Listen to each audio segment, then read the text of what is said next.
Israel इस समय Iran, Syria और फिलिस्तीन जैसे इस्लामिक देशों के साथ जंग लड़ रहा है, जिसकी वजह से नेतन्याहू को अपने ही देश के अंदर विरोध का सामना भी करना पड़ रहा है।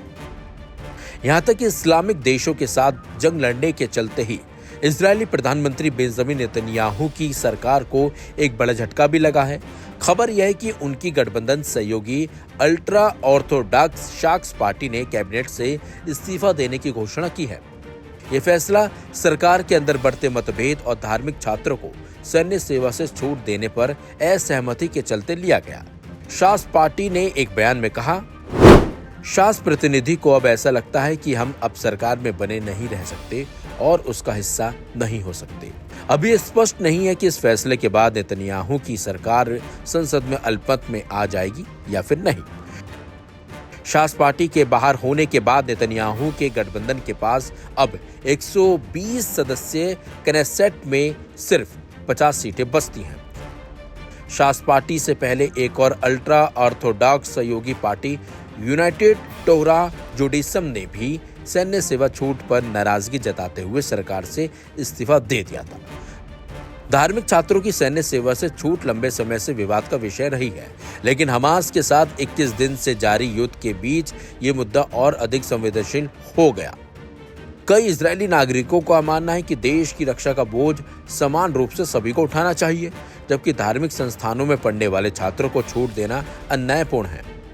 शास पार्टी इजरायली राजनीति में दशकों से किंग मेकर की भूमिका निभाती रही है और कई सरकारों का गठन उसकी मदद से हुआ भी है।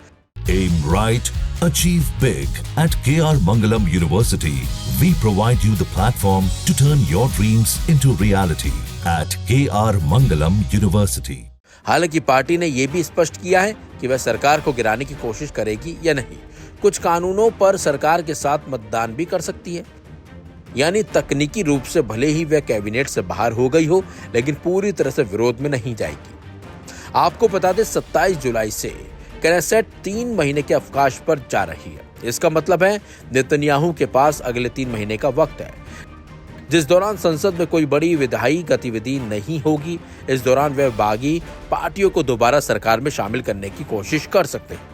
नेतन्याहू अगर शास और यूटीजे को भी मनाने में नाकाम रहते हैं तो सरकार को अल्पमत में काम करना होगा, जिससे कोई भी अहम कानून पास कराना मुश्किल हो जाएगा।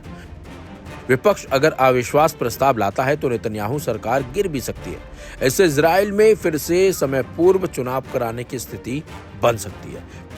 फिलहाल देखना होगा कि जिस तरीके से नेतन्याहू की सरकार पर खतरा मंडरा रहा है वो टलता है या फिर एक खतरा एक बड़ा रूप ले लेता है।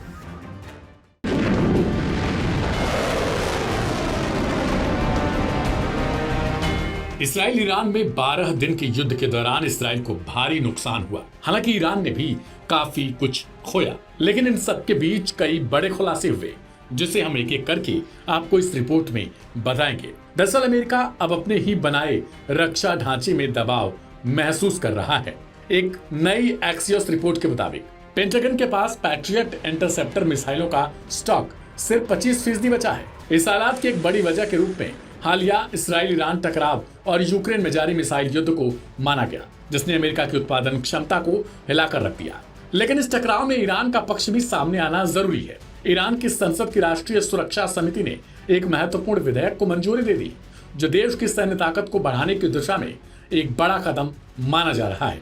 इस ड्राफ्ट बिल को 120 सांसदों का समर्थन मिला है और इसका मकसद है बढ़ा हुआ सैन्य बजट, अधिक फंडिंग और तेजी से सेना की तैयारी। सिर्फ बिल ही नहीं, पिछले साल ईरान ने अपने डिफेंस बजट में 200% की बढ़ोतरी की थी और अब अगले साल के लिए अनुमानित सैन्य बजट $46 अरब तक पहुंच गया। यह दिखाता है कि तेहरान अब किसी भी संभावित खतरे को हल्के में नहीं ले रहा। इस विधेयक की तैयारी में ईरान के शीर्ष सैन्य अफसर, रक्षा मंत्रालय और रिवॉल्यूशनरी गार्ड्स के कमांडर भी शामिल रहे।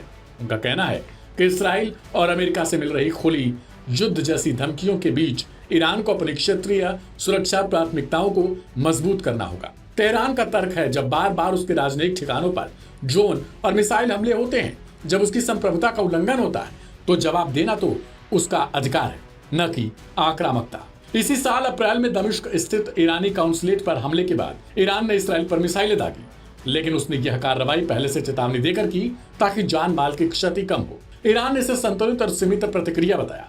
Aim right, achieve big. At KR Mangalam University, we provide you the platform to turn your dreams into reality. At KR Mangalam University.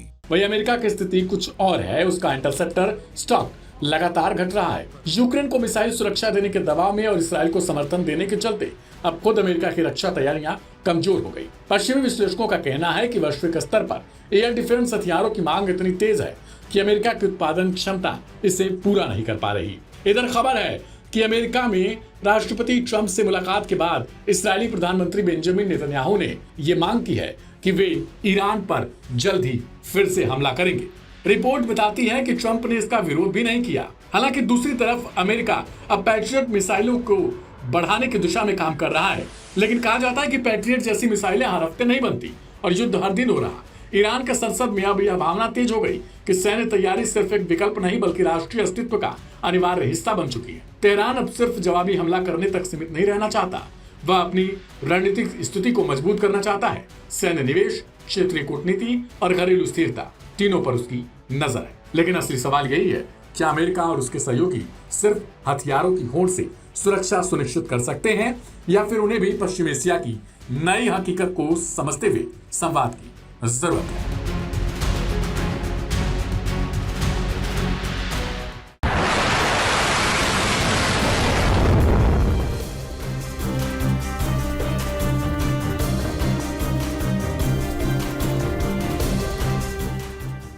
Red सी एक समय का व्यस्त व्यापारिक समुद्र मार्ग जो अब धीरे धीरे युद्ध क्षेत्र में बदलता जा रहा है, क्योंकि लाल सागर में हूती विद्रोहियों का आतंक बढ़ता जा रहा है। पिछले हफ्ते 2 जहाज इंटरनिटी सी और दूसरा मैजिक सीज पर हूतियों ने मिसाइल, ड्रोन और बोट हमले किए थे। इन हमलों ने जहाजों को डुबो दिया और कम से कम इसमें 4 नाविक भी मारे गए थे।